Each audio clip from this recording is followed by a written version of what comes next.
In this tasting episode of the Sip Wiselee Podcast, we learn about what Rickhouse Proof Bourbon is, how selections for one barrel bourbon is made, what bottled in bond really means, and the mystery behind no corks on Ben Holladay's bottles. Oh, and we tasted a couple bourbons. Cue the opening.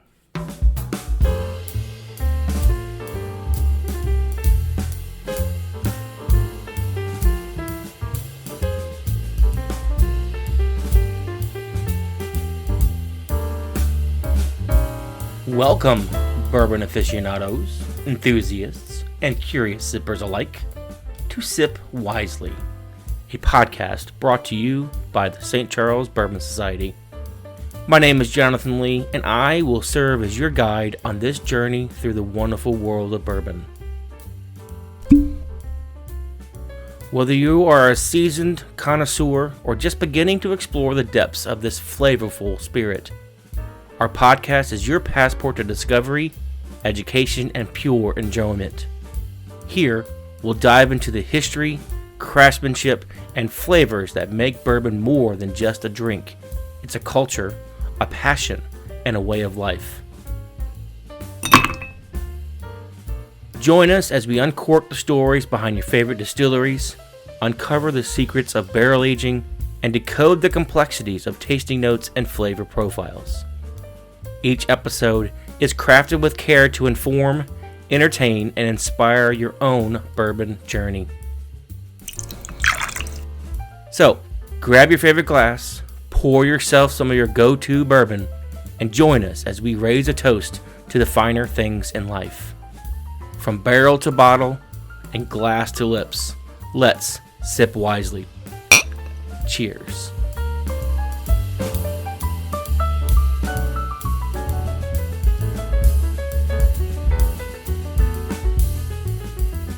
Hello, Sip Wiselee friends. Welcome into another episode. It is the 15th of the month. You know what that means? Well, maybe you don't. It is only the second 15th of the month episode, but the 15th of the month are tasting episodes. Last month we tasted Still 630. We actually got to go down there, and that was pretty cool. This month we are representing Ben Holladay, and I was trying to figure out how we're going to taste it. Now, I'm located over in St. Louis. That's about 4 hours away from Ben Holladay. I thought we were going to have to do a Zoom call. Tasting over Zoom's never that exciting, but, we were going to make it through. Well, just so happens my daughter got invited to a ballet in Liberty, Missouri. And so I was going to take her over there for that. And I was like, well, if I'm going to be over there anyway, what are the chances that Jordan and Kyle are available for an in-person tasting conversation? And we had one morning, Thursday morning, and sure enough, they were both available. Amazing how those stars just aligned up just right so we can get together in person on their property. Beautiful property. If you have not been there, you definitely need to make that on your list of distilleries to check out. So yeah, got to go over there, and what a sight and what an experience. So happy that was able to happen. So Kyle Merklein, the master distiller there, Jordan Germano, the communications manager, and then Sheral DeVaughn is also with us, and she will introduce herself in the episode. So happy to have her voice and her knowledge behind tasting whiskeys in this episode as well. So it's great. We do learn about a cool fun fact right off the bat. So if you, hopefully you have not heard this and it is fun for you, I was pretty amazed when I heard about it. So we'll do that. We do start off with the Rickhouse proof of their bourbon. And then we go over to the Rickhouse proof Soft Red. So we try both of those. It was really cool to kind of taste the difference between those two Rickhouse proofs.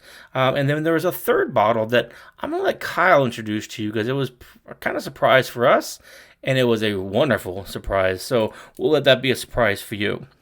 Now remember, the purpose of these episodes is to be kind of interactive, right? So we hope that you have a bottle of, whether it's the Rickhouse Proof Basic or the Rickhouse Proof Soft Red, on your shelves. If you don't, head on out to the store, grab one or both if you so choose. One is just fine. Grab one and then taste it along with us. See what you think. Are you tasting the same things we are? As we learn in this episode, it is a personable experience, and we want everybody to share there. So if you have to go buy one and you're close to the A1 Wine and Spirits on Mexico Road in St. Peter's, I suggest you go there. They will offer you 10% off of your Ben Holladay purchase using the code word Weston. So tell them Weston, and you'll get 10% off of your bottles of Ben Holladay. Not the other stuff that you may want to buy, just the Ben Holladay bottle. So check those out if you need them.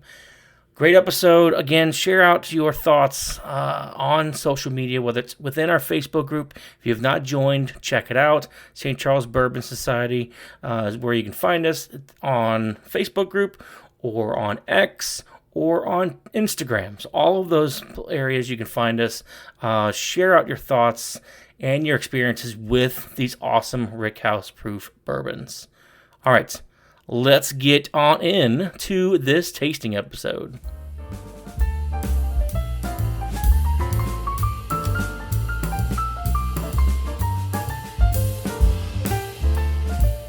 Today's episode is proudly brought to you by A1 Wine and Spirits on Mexico Road in St. Peters, Missouri, your ultimate bourbon destination.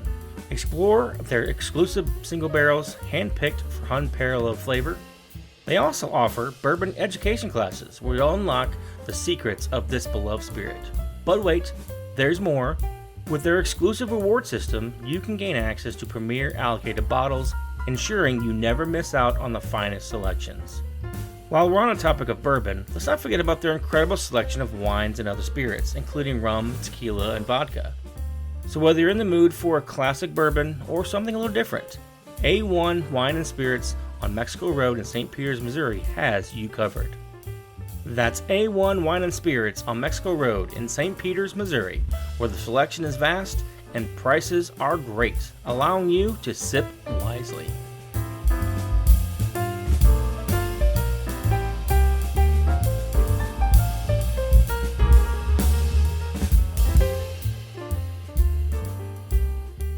Welcome, friends, into another episode of the Sip Wiselee Podcast. If you're hearing a little of an echo, it's because the venue we're in is super unique and amazing. We are actually inside Ben Holladay. Security doesn't even know we're down here. They let me in. Yeah. It was funny. I just snuck right in. So we are here on site doing our tasting because it is the 15th of the month. I'm sure you listened to the first of the month episode where we talked about the history and all the great things that Ben Holladay's been doing. And now we get to sit and taste the product. So first, before we start doing that fun stuff, let's go around the table and tell you who's here. So when you hear their voice, you know who's talking. Let's start here with Jordan. Hi, everyone. I'm Jordan Germano. I am the Marketing and Communications Manager here, and I get to talk about all the wonderful juice that my friend Kyle Merklein makes. So I am Kyle Merklein, Master Distiller. I make bourbon, so I'm just here to drink. So. He makes bourbon. He just makes bourbon. That's it. And I'm Sheral DeVaughn. I'm a certified bourbon professional, 15-year industry member in wine and spirits industry. Now I'm a communication strategist handling messaging and the whiskey club for Macadoodle Lee Summit. Awesome. So I shared the happenstance of how this actually came about, so I won't talk more about it in the opening, but I'm so glad all of you can be here and we can actually do this in person. So much better than doing it over Zoom for a tasting. I'm going to break a little quick protocol. I know this is only the second tasting episode we've had, but I'm going to start off with a fun fact. And it's a fun fact, so it's not obvious. So when I say, what does Pappy, Elmer T. Lee, E.H. Taylor, and Ben Holladay have in common, it's not as simple as they all make bourbon. But what do they have in common? You can't say because you already know. I don't know. Any adventures of guessing? I didn't even realize you were going to have questions like this for us, that we were going to be tested on this. Let's throw you off a little bit. Elmer T. Lee. All the bit Pappy. Pappy. E.H. Taylor. Those ones that people tend to know. And Ben Holladay. other than, I don't know, do they have like such phenomenal weeded that it makes my heart just pitter patter? Probably. You know, I think at one point I told you both, you guys remind me, you're like the modern day Weller coming through and handling everything. Okay. Yeah. Well, my friend Karen, I'll give her a shout out. She sent me a message last week, and she has a friend who lives in Oregon. And Oregon is a state that controls all of its liquor purchasing. And when they have all of these hard to find bottles, they put them out there, and you can put a raffle in for purchasing. Elmer Chile, E.H. Taylor, and Ben Holladay Soft Red Rickhouse is on there. So nice. The picture is all those fancy Buffalo Trace type products. But right in the middle is the wonderful Ben Holladay. So nice. Kudos to you. I thought that would be a cool fun fact to share. If you know anybody living in Oregon right now, you may want to be friends with them again and see if you can get on that list. Probably can get yourself a soft red wheat Rickhouse. So, but yeah, so I thought that would be pretty cool. This podcast is about celebrating Missouri distilleries and some others. And David in the first episode of the podcast talked about, as Missouri distilleries, we're growing. We're starting to grow, and it's our job to get that product out there to the rest of the country.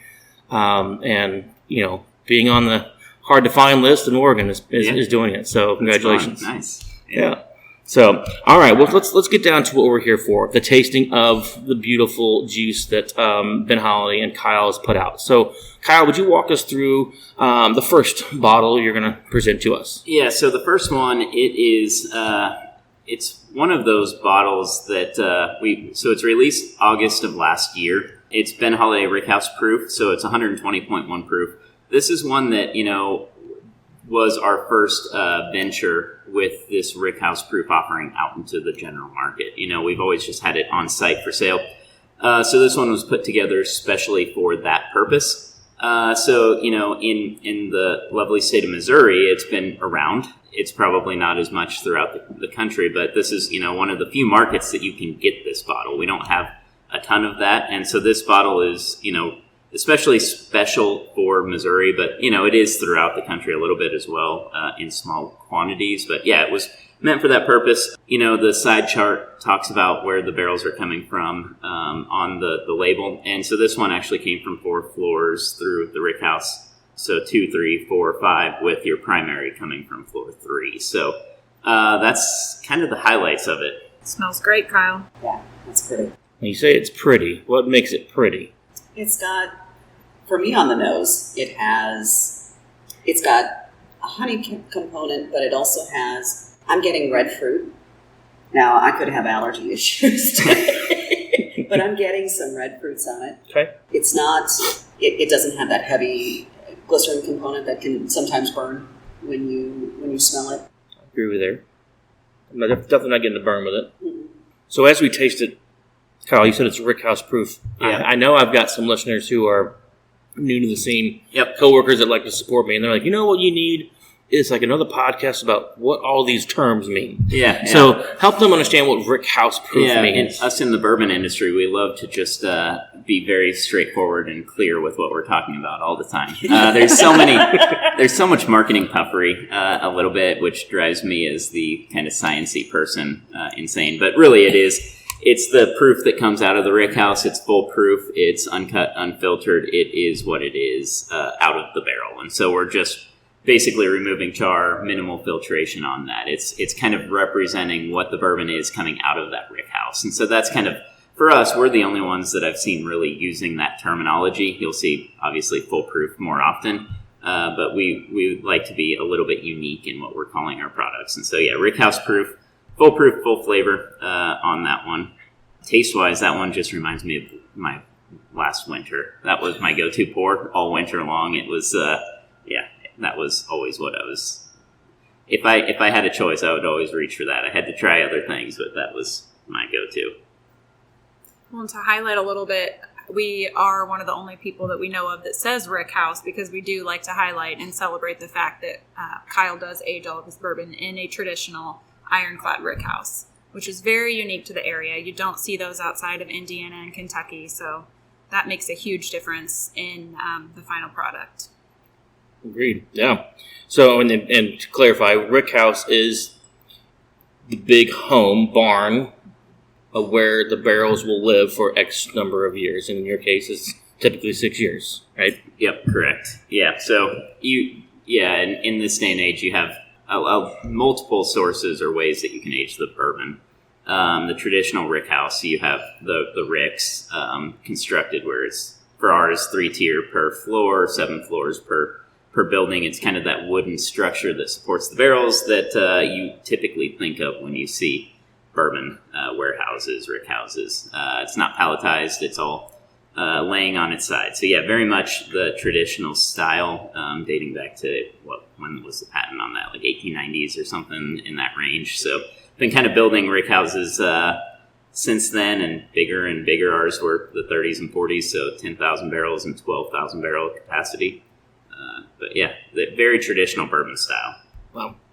All right, so what are we tasting? I mean, what flavors are we?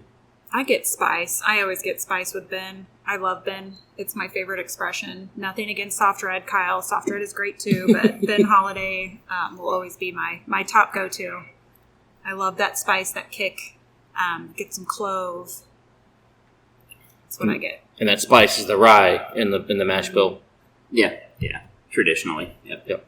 You've got a little higher rye in the mash bill. Yeah, we're at 15% rye. Yeah. And it comes through. It comes through beautifully.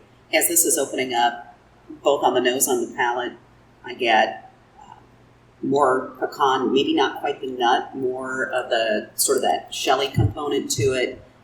Definitely get that spice. You get the cinnamon, you get the clove. There's that finish. That finish goes forever. And you start getting some of that oak component, that char, a little bit of the leather that comes through. It's a beautiful, beautiful expression of whiskey. I would concur on all of that. Yes, I brought them along because it tastes delicious. My component is no burn. I could definitely sip on this and watch TV most of the day. I don't get the fruit notes as often as because I'm not trained yet. I need to go to class, I think. I convinced my wife to go to bourbon drinking school. You just need to drink more. Yeah. I was just going to say, just the drink best more. school is just to drink with. You heard it here, Aaron. I have to drink more to get a better understanding of how to taste this. So, all right. I would agree. This is the breakfast of champions, guys. This is fantastic. I'm kind of outing this right now. Did I mention it's 6 o'clock in the morning? We're recording this a little early. So you will be able to drink this all day in front of the television. That's what it is. Oh, that is delicious. I mean, for 120.1 proof. 21 point. It's so smooth. It is absolutely smooth. There's no burn. It's just beautiful. I think that's one of the things that I often hear with, especially during barrel picks or just in general when we're doing tastings with a lot of people. They're often scared of that proof point, 120.1. You know, it's people think that it's going to just light you on fire, and really, I think one thing that with our products is that those higher proofs kind of drink a little bit easier. Like I said, the full flavor comes through. You get additional flavor compounds with it versus just the extra heat of it. And so definitely notice that often that it's not drinking quite the proof point that you would expect. It'll definitely light you on fire, but not in that way. Yeah. Not with the burn. It'll just, light up your taste buds, set them on fire because it's fantastic and smooth. And so for those newbies, and you're scared to try that 120 proof, one thing I learned just recently, actually, that when you drink it, blow out air to actually exhale through your mouth, and that actually reduces the amount of burn you do feel, which I've been amazed at how much that is true. And then also, I think, allows more air to go across that, and you can actually start tasting a little bit more. So maybe that's one of my first lessons was to help with, I don't know, it seems to help. So if you don't like the burn, as the liquid goes down, exhale through your mouth, and that helps. And especially as you're doing that, if your first couple sips are extremely small, just getting your tongue used to kind of that as well, that always helps, get that tongue warmed up a bit. You got to develop that. When it's your first drink of the day, especially. So What do we call it? The bourbon tongue? The bourbon tongue. Get the bourbon The fun tongue. tingle, Get that it slow primed. tingle. Yep. It's kind of like, priming the smoker. You Yeah. got to get it to that right setting before you make the magic happen. It's an experience. It is kind of wild how it varies from your first drink to maybe your third or your fourth sip, just how much it opens up. And once you are really prime bourbon drinking tongue, ready to go. I totally thought you were going to say your first drink to your third or fourth drink. And I'm like, oh, yeah, it's gonna vary a little bit there for sure. Yeah, I had to throw a sip in there, We are Tasting professional. here. It's We still are, morning. we are professionals here. All right. So what is next on our list? So we started with our original, that original 73 corn, 15 rye, 12% malted barley, Ben Holladay Rickhouse proof. The next two we're moving on to are the soft red wheat versions. So we're going to go with, we always start, especially when we do tastings on site, that Ben Holladay, the rye. We have found otherwise, if you start with your soft red wheat tasting first, then the Ben Holladay comes through more like a rye whiskey. You notice more of that rye characteristic. But so moving on, number 2 sample is our Holladay Soft Red Rickhouse proof. This one is actually a bottle that we just did for on-site, but we have this out in the market. This one we're actually tasting right now is 100% from the third floor. This comes in at 118.4 proof. So all of the soft red wheat Rickhouse proof versions we bottle on-site, and then twice a year we'll bottle to release out into the world. And the ones, are generally higher proof. So this one, we had that third floor of age and wanted to kind of highlight that lower, a little bit, 118 proof point where we go into the barrel. And so that was what this one is. But yeah, with this one, the mash bill, 73 corn, 15% soft red winter wheat, 12% malted barley, kind of all made in the same way that we do with that first one. Same type of barrels, char 3, same barrel entry proof, 118, aged in those same rick houses as well. I kept rambling while you came up with your thoughts on the nosing, so that's what I'm here for. I appreciate that. I'm not going to I'm not going to be adding to the tasting notes because I don't really. It's weird. My mind is now in the point where I don't look for specific flavors so much as comparing everything that I'm doing or comparing this to something that I just tried, and it's like I get so hung up on that I'm not going to be helpful in the tasting notes. So I'll fill in the background noise as you all are nosing and drinking. And, perfect. It works. I've always appreciated that about Kyle's approach too, because he doesn't like to get in front of a crowd and say, this is what you're going to taste. This is what to look for. He lets everybody kind of form their own thoughts. And then, because the power of suggestion is real too. Absolutely. So Huge. if people are listening and you hear us say you get clove or you get spice or you get sweet, maybe you don't, and that doesn't mean it's wrong. It just means that your taste buds are different. We all enjoy our bourbon a little differently, and that's quite okay. The way I always explain it to people that are just getting into bourbons is it's like having a favorite color, a favorite song, a favorite food. You're going to get different things, and not everything is going to be for everyone. And that's why you're better than Baskin-Robbins. That's why there's so many different ones to choose. And you get to be right no matter what, depending on what your taste buds say. Exactly. Personal preference. Absolutely. So, Cheryl, when you were nosing it, you were going like one nostril to the other nostril. Now, is that kind of like a dominant eye thing, dominant nose nostril? What's your theory behind that? You get a little different. Yeah. And it is kind of a dominant nostril thing.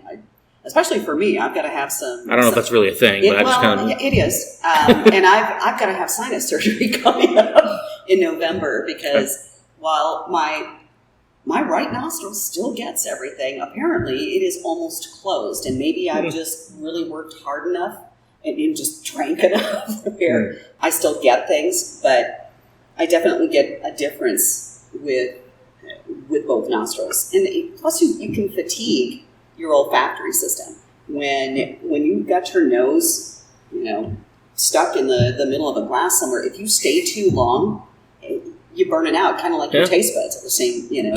If you're constantly tasting and tasting, which why would we ever do that, right? It's true.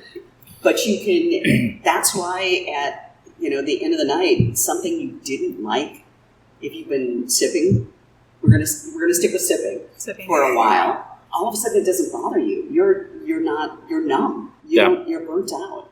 So yeah, it just is with the course of time. It's a matter of keeping you from ending up with taking home a 4 is what it is. My father would agree with you.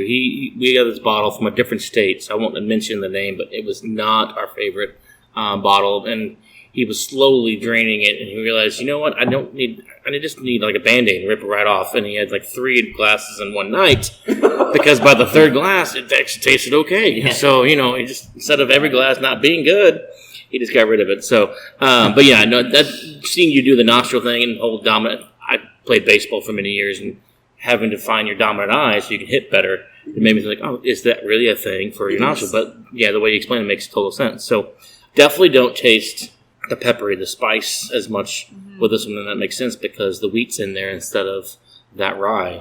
I don't know if you could top the original one you gave us first, but this is pretty darn good too. I don't know. This one has been my favorite since you released it. I came out when you did the original release party, and since then it has been my absolute favorite. It's hard to choose between the children. It really is, but. This is my go-to. I mean, I'm getting caramel and vanilla notes. You get a little bit of brown sugar. There's almost a hint of candied orange coming through for me. I'm still getting pepper, not so much cinnamon or clove, but I'm getting peppercorn. Perhaps maybe not quite black, maybe a pink peppercorn. The foodie in me is going. It's not quite as intense. I'll just keep saying it. It's beautiful. It's beautiful. So those at home, if you have a bottle of the Soft Red Rickhouse, you heard Kyle say this is all from the 3rd floor. One of the neat things about it is that they do put the label on the side of where it comes from. So what does your bottle say? Does it say different floors? Are you tasting similar things? Don't forget to share out there on social media. And send us a message and let us know what you're tasting, because that's kind of the coolness behind it. Every bottle that you get is going to taste maybe a little different because of where it is in the Rickhouse and whatnot. And so while we got a little bit of time, Kyle, since you're not offering any kind of information on exactly. I'm not going to give you any real useful tasting stuff. That's you're an artist. So why is the floor important, right? We talked about it's coming from the Rickhouse. Yep. Okay, it's floor 3 versus floor 7 or floor 1.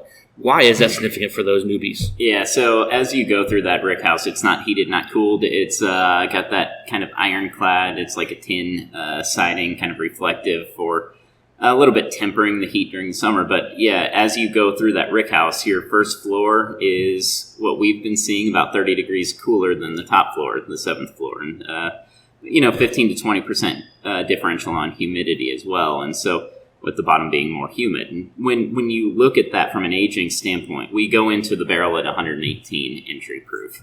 If you age product, split that batch that we go in there, and you put half of it up on floor 7 and half of it on the first floor, after 6 years, you're going to get the point where the top, it's going to raise up in proof. It's going to go much higher. You're going to get a different overall characteristic. It'll probably be closer to about 130 proof.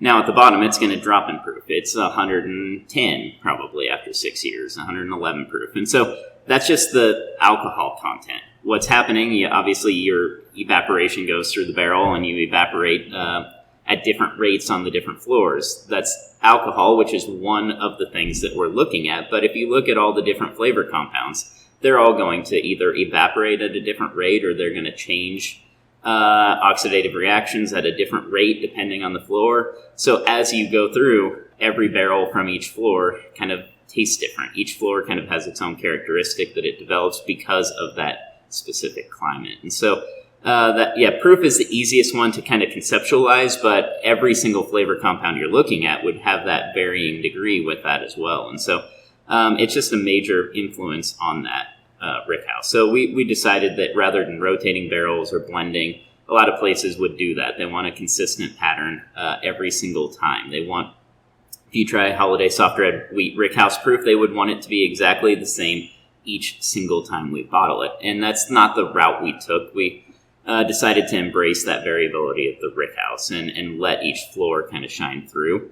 And so each one is ever so slightly different. It's always going to taste like our product, but we wanted to really highlight that so that if you do a tasting like this side by side, or if you do We've had bourbon clubs do that where it's, 3 different of the Ben Holladay bottled and bond expressions, and they go through and try them side by side. It's just a fun add-on that we do that you can kind of experience that difference from the floor, because it really does change the taste. And so, and really for us, kind of going back as well, I've made light of we have so many marketing puffery terms, but there is a lot of unknown, or people hide from things in the bourbon world, and we wanted to be from the very beginning just fully transparent. And it starts with that label, and that's, we're showing you directly on the label all about it. We tell our mash bill, we tell everything about it. You can check out our website and learn as much as you want to about it, because really we are trying to take that opposite approach that, we may use marketing puffery terms, but we're going to explain to you what that means, or where they're from, or why it's different, and that's something that, really we're looking forward and embracing with our brand identity for that. So just a big part of that as well. That's a long-winded answer again. I've developed really good long-winded answers these days. So You're good. Pretty amazing. It's good. I like the fact that you can now collect something of substance. You collect rickhouse floors. It beats, dare I say it, it's something of substance instead of collecting little horse toppers where there's really nothing that's changing. This is a collection worthy of finding the different rickhouse. Did I say that by accident now?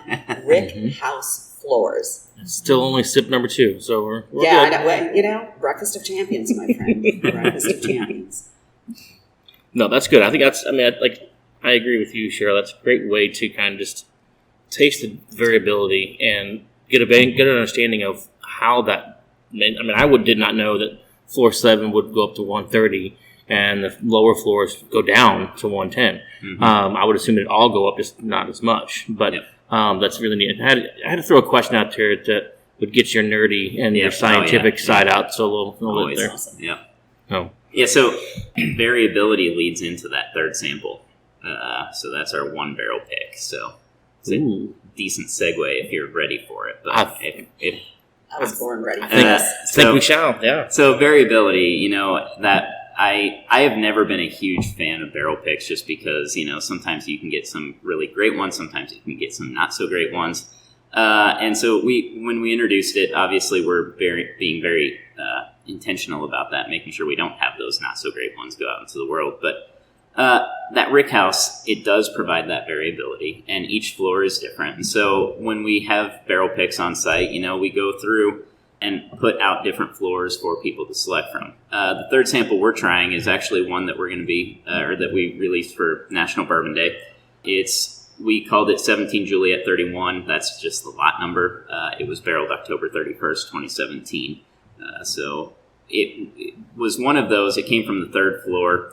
And it was really just, actually Jordan selected this as part of we did a podcast where a group came in and picked a charity pick barrel, and Jordan and Patrick Fee, our VP of Sales and Marketing, selected this as their favorite, and the other group didn't. So then we took it for ourselves. So, but yeah, it's just introducing that. And so really with this, you can see that second pour that we had, that rickhouse proof offering, versus this, they're going to be ever so slightly different. But yeah, that's just that true variability that comes with the 1 barrel bourbon that we call it. And again, terminology, I guess I'll explain that before that question comes up.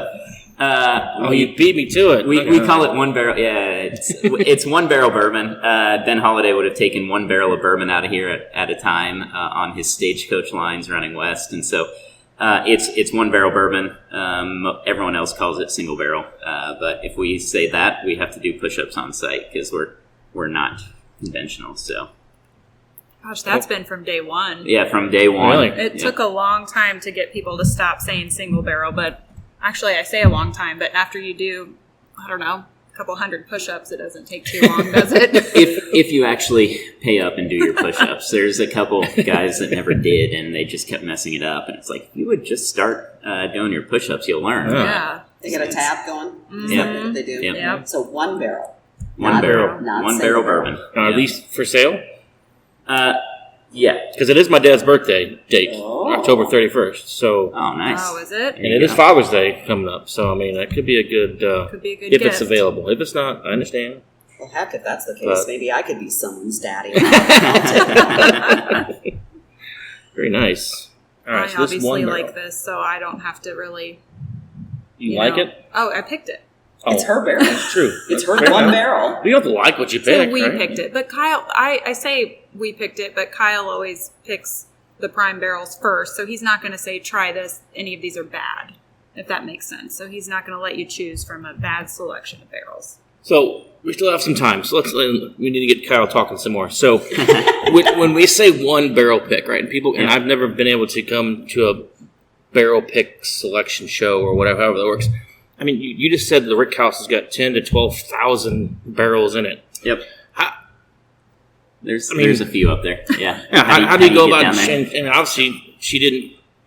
Try 10,000 barrels worth. Yep. So how does that work? Yeah, so as I'm going through, so these first two bottlings that we tried today, the Rickhouse Proof or any of our Bottle and Bond ones, as I'm going through and creating each of those individual bottlings, we sample tons of barrels. The barrels that are of age for that season that we're looking at as candidates for that bottling. And so as we go through and we pull those samples, bring them down into the lab, that's when I will highlight specific barrels that I want to represent for barrel pick experience. So we screen it out as we're creating the batches because they're special, they're unique, they're different, they're especially highlight a floor, or they're very, our flavor profile just amped up in an extreme level, or some variation of that. And so it's just some version that, really as I'm tasting through those barrels, specifically,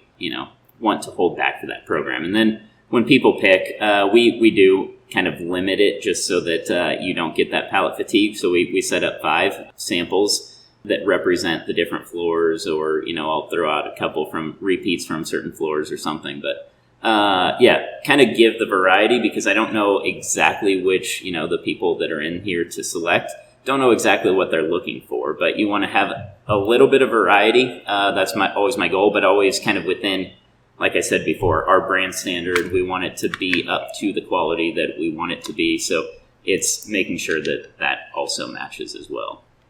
So, I mean, that's a really neat process. One day I'll get to be a part of that and experience it, but I could imagine drinking that much. I can. Going through and I can. picking that, so no, that's pretty neat. All right, so what are we tasting, Cheryl? Everything that is heaven. Jordan, you've got good taste. Thank what you. I'm getting, there's a lot going on. It's very complex. I get almost redstone fruit somewhere between a big cherry and plum.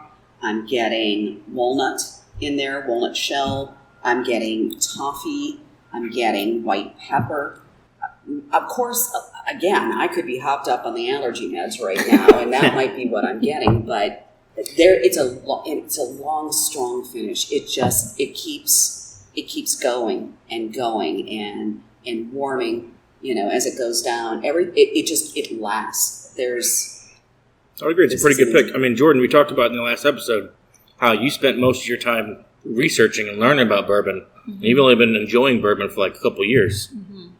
It's pretty impressive. Good job. Thank you. I have some great people to learn from. I can't tell you how many times that when we first started bottling and selling bourbon, I just couldn't get enough of it. I just wanted to learn. I wanted to be able to talk about it and actually understand it. And so we would sit with samples, and Kyle would say, try this one. And Patrick would say, okay, what month do you think, which bottling is this? And we'd try to identify, like, which month did we bottle this? Because they are so different. And that's something to where working for a brand, you get to taste different things, even though it's all coming from your same distillery, which has helped me learn a lot. And I try other things too. But there's a lot more Holladay floating around here than many other things. Yeah. As there should be. Right. With this, it's kind of interesting. So sample number 2, if you remember, was 100% third floor. But it was a collection of, and I don't off the top of my head know how many barrels it was, but, a collection of multiple barrels. It was a batch. It was a small batch. Whereas this is, that single barrel, it just highlights you need to do push-ups. Oh, man. I know. How many It just, push-ups does in he my need mind, to do, Jordan? In my mind, it was like that one barrel that, I don't know, it didn't sound quite right. So that one single barrel. All right, one single barrel. But one single barrel. It really does highlight, it's just much more robust. It is much more extreme in all of its flavors. It feels like it going back and forth between the two, which is kind of what I like about that barrel program, is that you can get those experiences that have that more depth or something that's ever so slightly deviation from the standard, but still very close. Still trying to taste the walnut shell. I mean, I've never eaten shells of walnuts, so I'm not sure what that tastes like. When you have been doing enough bourbon brunches, sometimes you eat the walnut shell a little bit.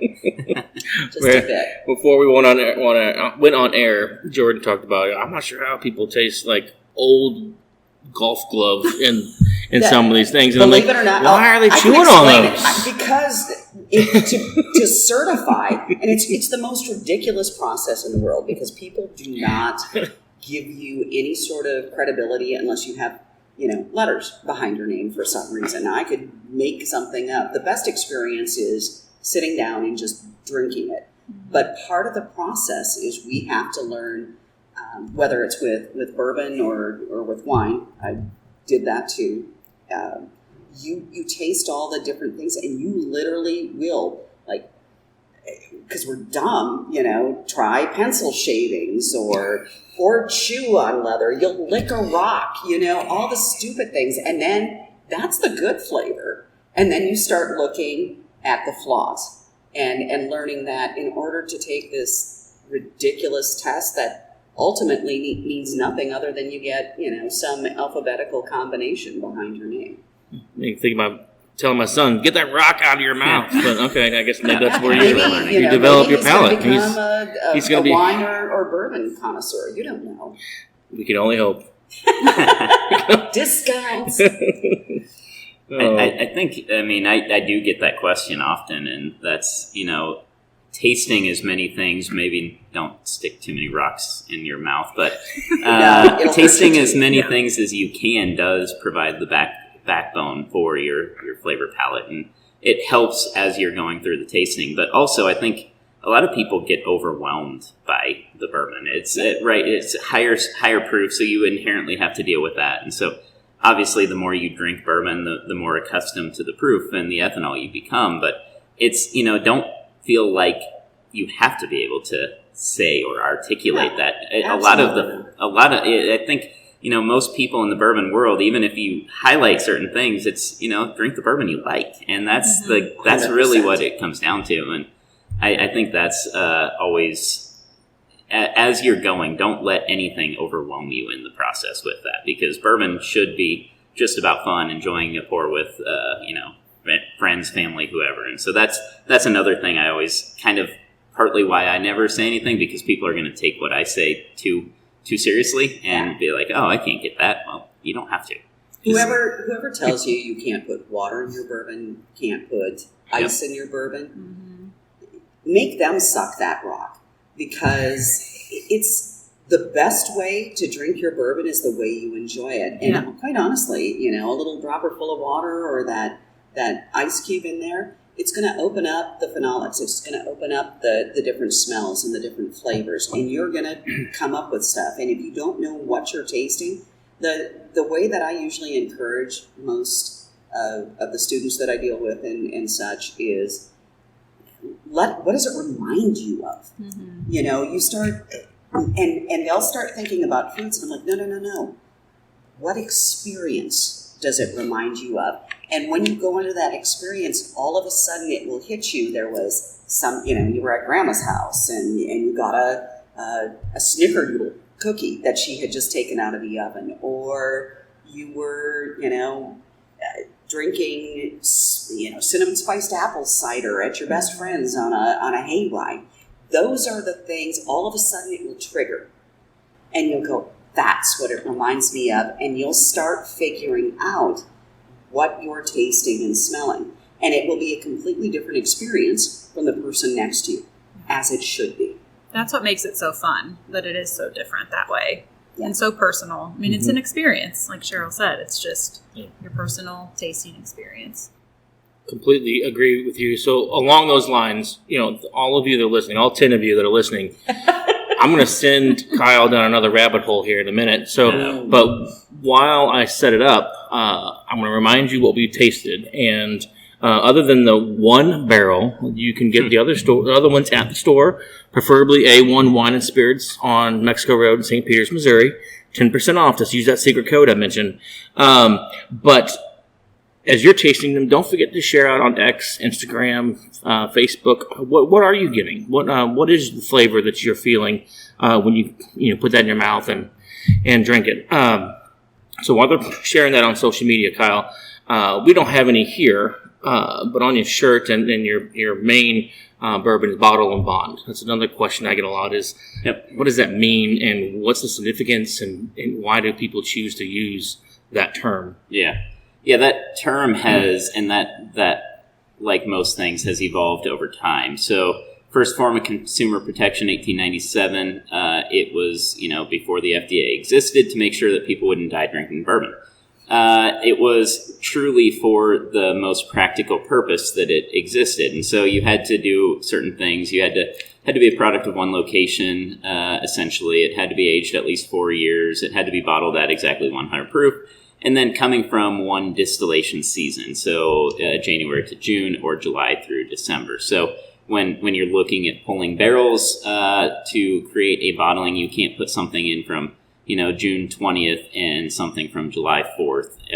We probably weren't working on the 4th of July, so July 7th on in a batch, and so you have to stick with those constraints. That was the most basic reason it existed. It kind of fell out of favor once people knew that the bourbon was safe. It wasn't, didn't have tobacco, spit, and prune juice in it. And so once that happened, it wasn't nearly as popular necessarily. But then I think in today's day and age, there's kind of a resurgence of that. And it's because you have so many places that over time, there's just been a lot of labels created. And so when you're actually creating your own product, if you put that bottled and bond piece, in order to comply with all those things, it has to be made by you. And so I think a lot of places today and age, and that's why we did it, when that shows up on the label, that it was made by that place. They took the difficult steps of actually making it, aging it 4 years. And so there's kind of that certain authenticity with that, rather than them buying from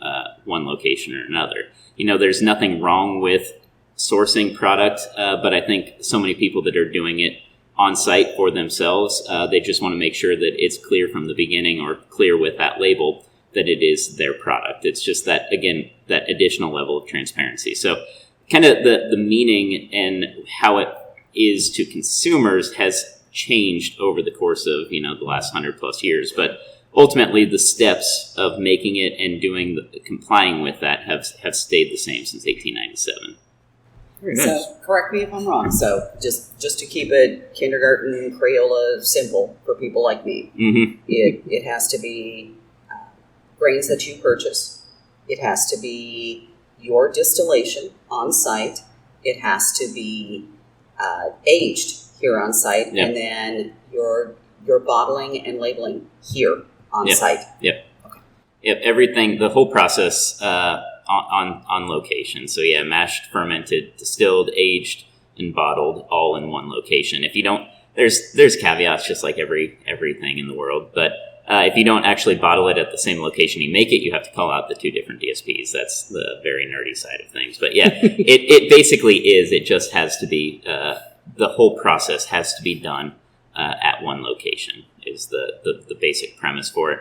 Aged at least 4 years. We're doing 6 years as well, but for that one, at least 4. And then, again, if you don't know what bottled and bond means, a lot of times people ask us, well, why do you pick 100 proof? Well, because the laws that we had to. So it's it is just that most basic requirement of it. So those are the main things. Very cool. Well, thank you. I'm going to sneak in one more question and before we close it out. And it was another friend of mine who was surprised. The reasoning behind a screw top versus a cork. What's thought? Is there a thought process behind? I kind of like it because it's easier to get to it, but Yeah, so there's multiple lines of thinking here. So I'll again go with the most basic premise. When we were looking at a lot of the bottles that we did in our history, you remember we made bourbon from 1856 till 1985. So we had those to go back to and look at. And so many of them were just a standard, nice shaped bottle that had a screw top on them. It wasn't too fancy. It wasn't pretentious. It wasn't anything that we are not as a company. And so that was the basics. You begin with your history, and that was a big part of our history. And so that was the influence. And then, corks, there's all sorts of issues with high proof spirits and corks. And you can have cork breakage, you can have air coming into the bottle. And so really, for the long-term storage of the bourbon, the screw top does a much better job of sealing the bottle as well. And so that was another thing, you miss that kind of ritual of popping the cork, but otherwise there's really nothing for us that we felt was a compelling argument to go against that screw top and our history. And so that was kind of the drivers. But yeah, we do get that question a lot because it's not the most conventional. And ours is a little bit different, and we use that strip stamp on top of it. But for us, it was a big driver. I always say that everything we've done has been fairly intentional. We wanted to bring back the bourbon the way we used to make it. And then the design of the product as well was fairly intentional in the same sense that it fits us and who we are as a company and our history as well. All right, so we've come to the end of our time. Jordan and Kyle, and Sheryl too, I greatly appreciate the time you've given and the knowledge of the taste of your background, of the process. Has been invaluable. I know I got the questions that I've been given and some of my own off. And so anything as we close out this tasting episode for this month that either we didn't discuss or you want to share about the product, about your company that you want to get out there? Well, I would just say come see us, especially if you're in Missouri. Like you really, I don't think you can see pictures, you can taste the bourbon, but you really don't experience who we are until you get here and take a tour and sip on site. So come see us in Weston. That's what I would add.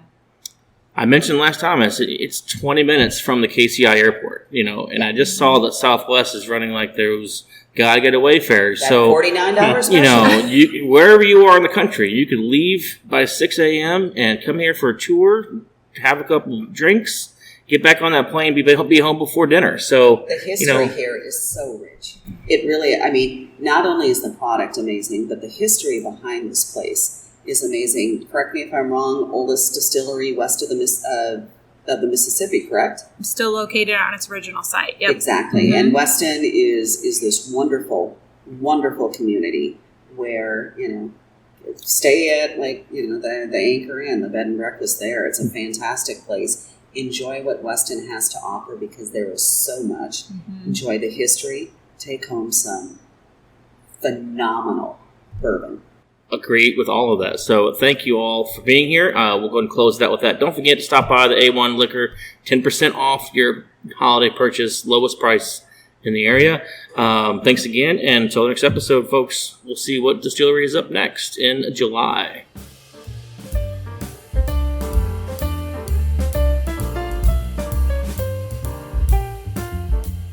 Oh my gosh, that was so much fun. I am so ecstatic that I got to go there in person to have this tasting episode recorded. We had a great conversation. Hopefully that came through on the audio because Kyle does a great job, Jordan does a great job, and then have Cheryl's thoughts and ideas in there as well was great. And so great experience, wonderful bourbon. If you have not had any of those, definitely worth checking out. Heading over to A1 Wine and Spirits, pick up your bottle, use that secret word, to do that. So, neat to learn about what is a Rickhouse proof, just a play on the word. But then how do you select a barrel when there's so many barrels when you're looking for a 1-barrel bourbon? I've never been lucky enough to experience that. And so I can only imagine what it's like for a master distiller or somebody at the distillery to say, okay, we're going to let you look at these or taste these 5 out of 10,000 bottles or barrels. So what an amazing process there. And then to hear Kyle talk about that bottle and bond and what it means and all the stuff like that. And then the final explanation of the screw top. I like the screw top just fine, so I am not complaining at all. Makes it a heck of a lot easier to get my bourbon in my glass. So thanks for all of that, Kyle and Jordan, for setting it up and be a part of it. An amazing episode, and of course Cheryl, getting your voice in there as well was just made for a great episode. So I can't thank them enough for the time that they offered to me and our show here. And it's just, I'm eternally grateful, and it was just a great experience. So for you as well, I'm grateful for you being here. Thanks for checking us out. If you're listening on Apple Podcasts, I believe you can still leave us a review. That helps get our show out to other people. I think you can also leave us a note on Spotify. Don't forget to share your experience, your thoughts on X or Instagram or on our Facebook group. Look for posts about this episode and reply and share your thoughts of whatever floor you happen to be getting bourbon from, so that, we want this to be interactive, and it can't be interactive unless you interact with us. So next month we will have another distillery on our list, and who's that going to be? Well, you'll have to hang around till July 1 to find that out. So in the meantime, be sure to sip wisely.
thank you for tuning in to the Sip Wiselee Podcast. If you haven't done so already, hit that subscribe button to get the latest episodes. Don't forget to visit our website at stcharlesbourbonsociety.com for the show notes.